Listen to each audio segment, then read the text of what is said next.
Hi guys, go check out Puritan Pictures, alright guys? This is a video that I think it's important for you guys to see.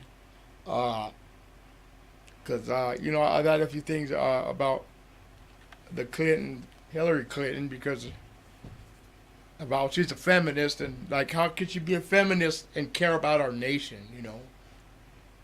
I don't get that. She's committed more crimes than I could ever think of, and my life was ruined. I can't even get a job because of that shit now. And this lady's gonna be our president? You fucking crazy? It's like the days of Sodom and Gomorrah up in this place. You have Hollywood turning this all into women now, guys. Feminists wanting to kill men.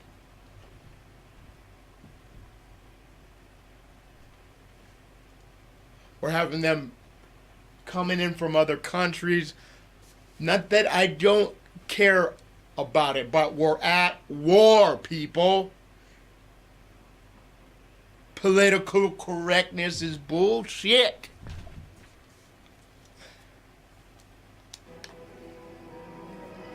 Your kids are gonna die. Don't you understand that? Rodham Clinton. Could she become the first female president in the history of the United States? Her name is known by nearly every American, but who she really is remains largely a mystery.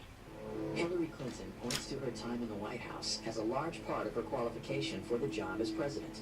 But most of the news media has conveniently forgotten that her time as First Lady was mired in controversy.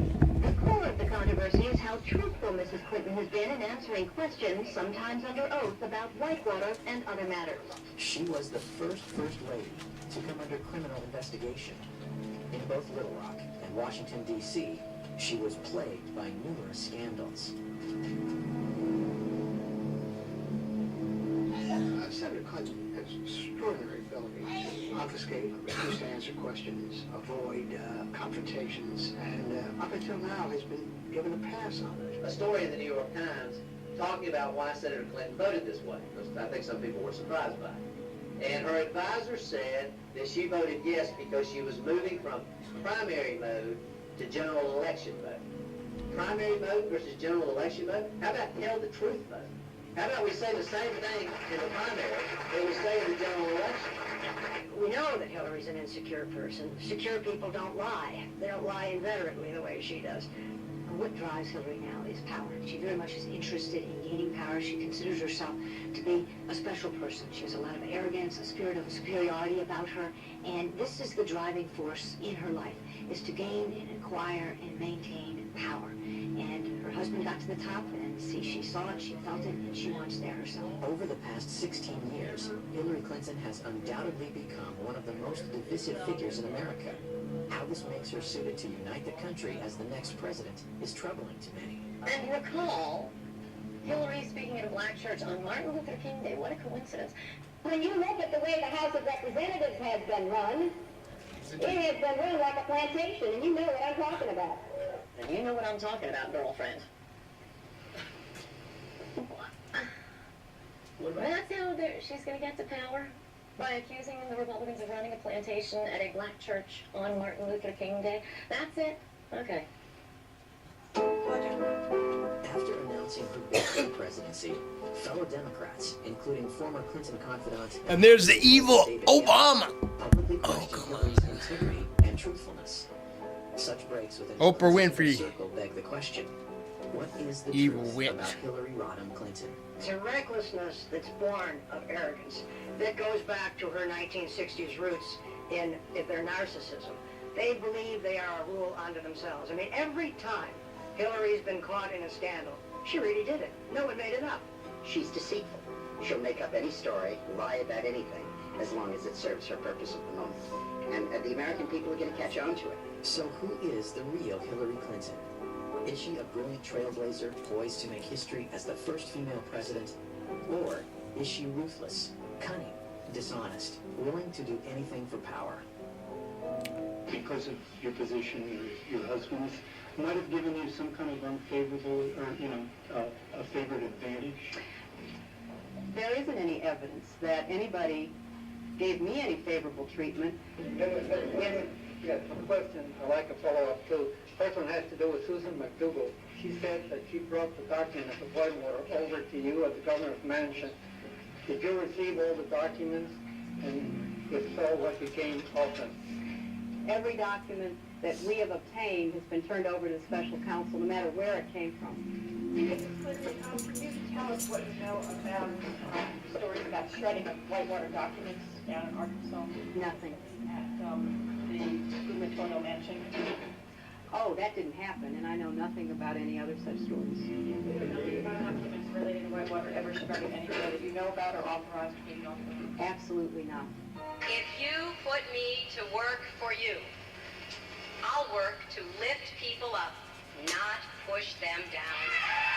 I finally parted company with Hillary Oh, Clinton no. when I saw how she was using private detectives to investigate the women who were linked to her husband. Not to change him, not to reform him, not to make him a better person, but to cow the women into silence so that he could get elected president. I do not want that woman controlling the IRS, or the DEA, or the NSA, or the FBI, or the CIA. Not in a democracy, I don't. I mean, think of what it says about Hillary Clinton, that she was willing to put up with his open philandering, with anything in a skirt who wanders before his eyesight, all for the power.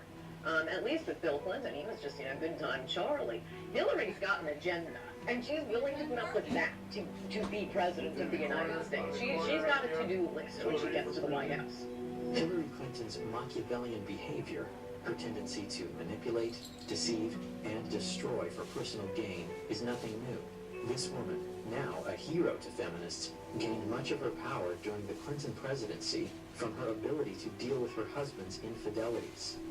Bill was always heavily involved in the policies of his administration, but he left chasing down his women and silencing them, pursuing the scandals and lying about them, escaping culpability for any of the things in their past to Hillary. She was his Nixon. She was his evil equivalent. She was the one who made sure that nothing got to him, because she was so good at it. And she was. Hillary's mastery of the black arts of attack politics is often skillfully cloaked in layers of deniability. But when she needs money, as all candidates do, her imprudence bewilders even her most loyal supporters. The pattern is a familiar one. Huge amounts of money are raised from political insiders, lobbyists, and special interest groups, and questions follow. In the summer of 2007, Hillary was forced to return nearly $900,000 from fundraiser Norman Shue, who is now under indictment for running a Ponzi scheme. During the White House years, it was the dirty money of a cast of characters that included Johnny Chung and Charlie Tree, both convicted of illegal campaign fundraising. I think it was Johnny Chung that said the White House was like a subway turnstile. You put the money in and you got in. And his tokens were very large, of course. There's evidence that he collected money from a Chinese intelligence officer, and they were trying to influence our elections to gain access to decision-making powers in the United States, so they would bend U.S. policy towards China. The campaign finance scandals were so extensive, 120 people either fled the country to avoid being interrogated by investigators, pled the Fifth Amendment, or otherwise avoided questions. 14 guilty pleas came out of that. This is really stunning. And it's stunning to me how the media will give her a pass and how the media pretends none of these things happen. And they accept the Hillary operative's line, which is, well, that's old news. Everybody knows about it. Let's move on. Okay, we move on. Now they're laundering money through Chinese dishwashers in Chinatown in New York. I'm a little surprised somebody at the campaign didn't flag that down and say, dishwashers, maximum contribution, or $1,000. Let's look into that a little bit. The Los Angeles Times looked into it and found that they couldn't find something like a third of these Chinatown contributors, and that they found other people who said they had no idea that they had made contributions. It looks like a clear case that somebody committed fundraising law violations. And see, that's what I'm talking about. Got to be somebody, and I never got away from nothing.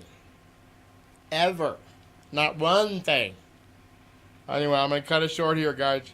Subscribe and like to my channel later. Be cool. Write something if you think this is wrong or the same or not.